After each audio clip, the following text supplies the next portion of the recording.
Rickshaw चलाने का, वो भी पॉलिटिकल पावर चाहता है, मैंने ये पैदा कर दिया। तो जब साहब काशीराम कर सकते हैं तो उनके बेटे उनके चेले भी कर सकते हैं। अब दो विषय मुझे आपको बताने, जब समाज राजनीतिक रूप से कमजोर होता तो क्या होता है। एक बड़े संत है, मैं उनको फिर भी संत ही कहूँगा, मेरी आदत नहीं है, क्योंकि हम ये देश संतों गुरुओं महापुरुषों देश है, और हम भी सतगुरु रविदास जी महाराज, भगवान वाल्मीकि महाराज, गुरु नानक देव, सब संतों, संत गाडगे जी महाराज, नारायण गुरु, संतों में हमारा भी विश्वास है। तो एक संत है राम भद्राचार्य, क्या नाम है उनका? गौर से सुनो, फोन बंद करो। हम राम भद्राचार्य जी ने 2-3 स्टेटमेंट दी। अगर यही आज समाज शासन सत्ता में होता, इस पे भी बात करें। पहला स्टेटमेंट उन्होंने क्या दिया कुछ दिन पहले, ओबीसी एससी एसटी का जो आरक्षण है इसको जल्द से जल्द समाप्त करना चाहिए है? वरना इस देश में खूनी क्रांति हो जाएगी। तो मैं सरकारों से कहूंगा कि जाति के आधार पर मिलने वाले आरक्षण को खत्म किया जाए। फिर उन्होंने दूसरा भाषण दिया कि मरे मुलायम काशीराम, प्रेम से बोलो। अब आप सोचो कितना अच्छा भाषण दिया उन्होंने। और तीसरा भाषण उन्होंने अभी दिया कि चारों वर्णों में जो राम को नहीं भजता वो चमार है। राम को भजने वाला उत्तम और चाम को भजने वाला नीच है, ये दिए ना।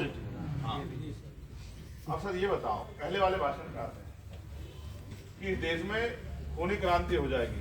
अब एक संत अगर खूनी क्रांति की बात करता है तो वो क्या संत हो सकता है? अगर एक संत ये कहे, वैसे तो वो सुबह शाम हमें हिंदू रटाते हैं कि साहब हम हिंदू हैं, फिर वो दलित पिछड़े वर्गों को 2% सरकारी नौकरी में आरक्षण मिल रहा। कितने परसेंट है?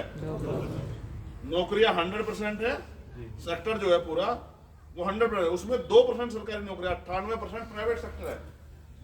समझ रहे हो? जैसे ये पूरे उसमें ये एक कमरा बहुत बड़ा है, इसमें भी एक दुकान टाइप, एक बाथरूम टाइप जगह। 100% नौकरियों में सरकारी नौकरियां 2%, 98% क्या प्राइवेट सेक्टर। उन 2% नौकरियों में रिजर्वेशन एससी एसटी ओबीसी को। और क्यों है इसका भी कारण, जैसे हम इस यहाँ हमारी सेवा में सोचे कोई स्वर्ण जाति का व्यक्ति नहीं बैठा, तो क्या हम उसकी किसी परेशानी में चर्चा करेंगे? बताओ। चलो और उदाहरण देता हूँ। जैसे ये तुम दो लोग खड़े हो, ये 2 लोग किसी एक जाति के हैं, और इनको ये जो 2 लोग हैं, तुम 2 लोग खड़े हो, ये 2 लोग दूसरी जाति के। इन्होंने इन 2 लोगों को पीट दिया, खूब पीट दिया। अब ये गए थाने में, ये थाना है, थाना इन्हीं की जाति का, इन्हीं की जाति के लोग थाने में बैठे नीचे से लेके ऊपर तक। अब ये गए, ये तो गए नहीं, इन्होंने तो पीटा। ये गए, साहब हमारी रिपोर्ट लिख लो। आप बताओ कि आप फलाने में पीट दिया। अब जब जैसे जाति का मामला आता है तो झूठ बोल रहे हो, काम पीट दो, बहुत सज्जन आदमी, बैठो बैठो। तो फिर इन्होंने फोन किया, तुम्हारे खिलाफ कोई रिपोर्ट लिखाना है। अभी देखो संभाल लो, पीट पाट तुमने दिया, ठीक। अच्छा तुम एक काम करो, एक एप्लीकेशन भेज दो। तो एप्लीकेशन आई, इन्हीं को पकड़ के बंद कर लिया, बैठ जाओ। इन्हीं को पकड़ के बंद कर लिया, 4 फट्टे मारे। अच्छा, वो इतने अच्छे संभ्रांत व्यक्ति उनके खिलाफ वो लिखाते हो, जेल भेजो उनको, देखो कहने सामने फैसला करवा। फिर भी यही फैसला, ये है रिजर्वेशन, हिस्सेदारी कि एक विचारधारा के व्यक्ति सब जगह। आज बीजेपी की सरकार, बीजेपी विचारधारा लोग हैं, तो क्या वो बलचौलों के बारे में सोच रहे हैं? नहीं सोच रहे। वो तो जब किसी बहुजन के साथ अन्याय तो मजाक उड़ाते हैं, खूब खुश होकर ताली बजाते हैं, बजाते नहीं बजाते। तो इसलिए उन्होंने कहा खूनी क्रांति हो जाएगी, बंद कर दो। जैसे इन्होंने दिया, हजारों साल इस देश में कमजोर वर्ग के लोग जुर्म जाते हैं, अत्याचार करें, तमाम तरह के भारी आक्रमणों सब कुछ हुए, लेकिन उनकी जिंदगी में कोई परिवर्तन यहाँ के लोगों ने कभी चाहा ही नहीं। मुगल, हुन, शक, यवन सब लोग रहे, अंग्रेज रहे, उनके अंग्रेजों के राज में तो थोड़ा बहुत अवसर कुछ मिला भी होगा पढ़ने पढ़ाने के लिए। लॉर्ड मैकले एजुकेशन पॉलिसी आई, मिशनरी स्कूल खुल गए, बाकी उन्होंने कभी ये नहीं प्रयास किया। आज भी आपको याद होना चाहिए कि अब से 100 साल के लगभग बाबा साहब अम्बेडकर तालाब से गंदे पानी में जहाँ जानवर पीता था, उस पानी को पिलाने के लिए आंदोलन कर रहे थे नहीं कर रहे थे? तो जिन्होंने हमारे बारे में हजारों साल नहीं सोचा, वो हमारे द्वारा जो 70 साल में हमें अधिकार मिले उस पर चिंगार मार रहे हैं।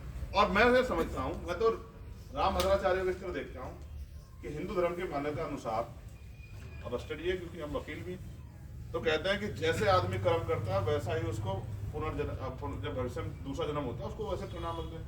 तो आप सोचो राम भद्राचार्य ने कितने पाप किए होंगे कि कुदरत ने उसको आंखें नहीं दी। महसूस करके देखो। ये मैं नहीं कह रहा हूं, ये धर्म ग्रंथों की वो है, यही है नहीं है कि भाई उन्होंने कितने पाप किए होंगे जो कुदरत ने उन्हें आंखें ही नहीं दी कि तू देख ही ना पाए संसार, नेत्र विहीन। तो मैं समझता हूं कि आंखें ही एक ऐसी चीज है कि दुनिया की सुंदरता को हम लोग देख सकते हैं। अब वो उसके सफाई में कुछ भी कहते रहे कि मैं मन से देख रहा हूँ, दिख रहा है क्या मन से? 3-4 दिन पहले लेटेस्ट बोले हैं कि हमको राम जी दिखे, मिले, दर्शन दिए। कोई बताओ। देखो फिर इस बात को समझो, उन्होंने दूसरा बयान दिया कि मरे मुलायम। देखो मुलायम सिंह जी भी कमजोर वर्ग में पैदा हुए और किस तरह से उन्होंने, भले ही वो हमारी पार्टी से अलग पार्टी में, लेकिन किस तरह से उन्होंने अपने समाज की लड़ाई लड़ी, कमजोर वर्गों की लड़ाई लड़ी। ये भी एक बहुत बड़ा वो है। एक गरीब घर से उठ के कोई आदमी इतने बड़े पदों तक पहुंचा, मुख्यमंत्री बना, रक्षा मंत्री बना, लोगों की सेवा की, कई बार मुख्यमंत्री बना। ये कोई छोटी बात है क्या? जहाँ जहाँ छूत और छुआछूत और भेदभाव हो, जहाँ आज भी लोग, जब अखिलेश यादव मुख्यमंत्री से पद से हुए, आज भी उन्होंने कि जो है ये अहीर जो है यादव समाज के लोग बैठ गए और वो कुर्सी जो है गोमुख से धुलवाई हो, उस समय बने मुख्यमंत्री। दूसरी बात, माननीय काशी राम साहब हमारे लिए, क्योंकि हम ये मानते हैं कि गुरु गोविंद दो खड़े काके लागो पाए, बलिहारी गुरु आपने गोविंदियो बताए।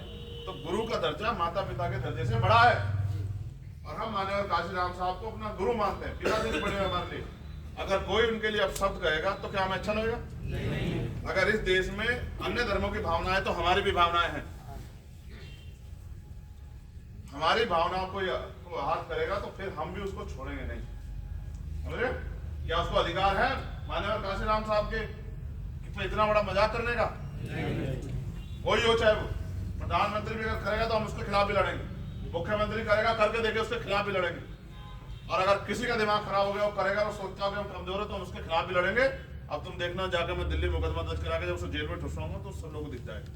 फिर तीसरा बयान उन्होंने क्या दिया कि चारों वर्णों में जो राम को नहीं भजता। मुझे ये बताओ यार,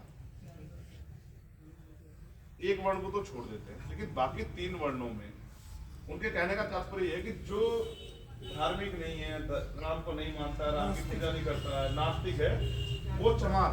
और चारों वर्णों में, जबकि इस देश में जाति व्यवस्था, जाति के आधार पर चमार जाति है, उसका इतना बड़ा कुल है, गौरव है। 600-650 साल में गुरु हुए सदगुरु रविदास जी के रूप में, जो एक बनारस काशी में पैदा हुए, जिन्होंने उस समय के तमाम धर्माचार्यों को ठीक करते हुए जो है ना, और सबको ज्ञान दिया। जब बड़े बड़े राजा महाराजा उनके वो हुए हैं, उनको गुरु माना, उनके चेले बने। अब वो कह रहे हैं कि वो चमार है,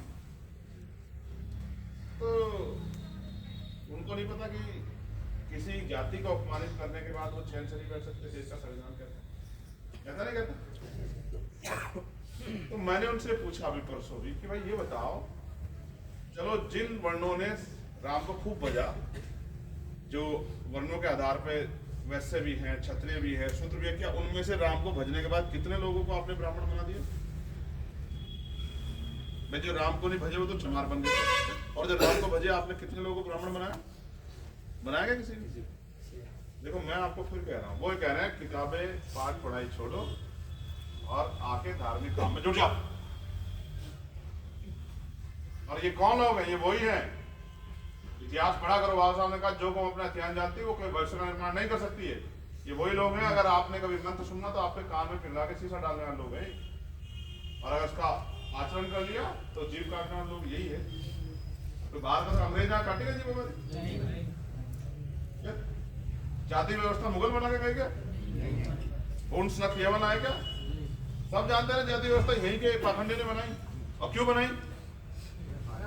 अपने आप को ऊंचा बताने के लिए और गरीबों को, कमजोरों को नीचा बताने के लिए। समझ रहे हो? तो ये हुआ दूसरा विषय। तीसरा विषय जो सबसे इंपॉर्टेंट है वो है ईवीएम। ईवीएम द्वारा वोटों की चोरी हो रही। क्या हो रही है? वोटों की चोरी। ये चोरी अच्छी बात नहीं, क्योंकि ये वोट हमें कैसे मिली? बाबा साहब अम्बेडकर के 4 बच्चों की कुर्बानियों से। और इसके साथ बाबा साहब ने क्या कहा कि आज मैंने रानी का पेट चीर दिया है, आज के बाद राजा कैसे होगा? आज बेटी से तैयार होगा, आपकी वोट से तैयार होगा, बैलेट बॉक्स से तैयार। अब ये सोचो, हम पे एक ही अधिकार है जिसके जरिए हम लोग ताकतवर हो सकते हैं, अपनी हम जो करना चाहते हैं वो पॉलिसी में आके, सरकार में आके कर सकते हैं। अब वो वोट ही हमारी फेरी ना बचे, हम दे तो किसी को और चली जाए कहीं और, तो क्या ये लोकतंत्र बचा? इसलिए ईवीएम द्वारा वोट की चोरी को भी हमें रोकना पड़ेगा। अब तो राजा ईवीएम द्वारा तैयार हो रहा है, कोई किसी को वोट दो राजा कोई बनता है, बनता नहीं बनता? तो 2 साल से मुझे हम लोगों ने कहा, कई बार आपने सुना भी होगा, अरे चर्चा के भाई बोलते नहीं ईवीएम का। अब देखो मैं हूँ वकील, बिना अधूरी तैयारी के मैं कोर्ट जाता नहीं। मैं केस डायरी में ना पढ़ूं, चार्जशीट में ना पढ़ूं, और जाके जज साहब सामने खड़ा हो जाऊं,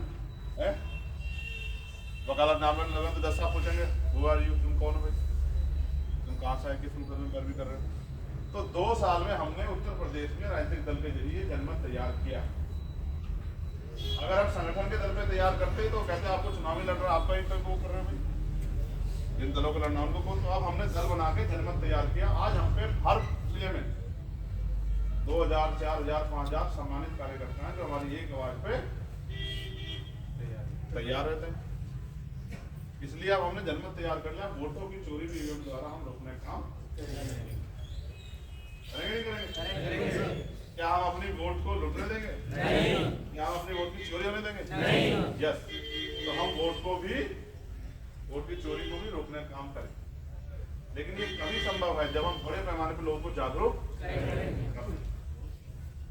ठीक है? अब अगर मान्यता पे जाओ तो ये इसका मतलब भगवान की मर्जी से हो रही है? क्योंकि क्या कहा गया गीता में, जो भी कुछ होता है, जो भी कुछ किया जाता है वो मैं ही करता हूँ। ओ माय गॉड, देखी नहीं देखी आप लोगों ने? क्या लिखा गीता में है कि भाई जो भी करता हूँ दुनिया में मैं ही करता हूँ। तो इसका मतलब वोटों की चोरी भी इसमें करा रही है, खतरा। अगर वोटों की चोरी कोई कराएगा तो फिर ये ठीक नहीं, समझ रहे हो? यहाँ तो चोर चोरी कर रहा है, कोई इसमें चोरी नहीं कर रहा। इसलिए हमें चोर को ठीक करना है। ठीक है जी? तो अब आगे के लिए मिशन के लिए तैयार हो जाओ, जागरूकता अभियान चलाओ, और बड़े पैमाने पर लोग पहले जिला स्तरीय आंदोलन करेंगे,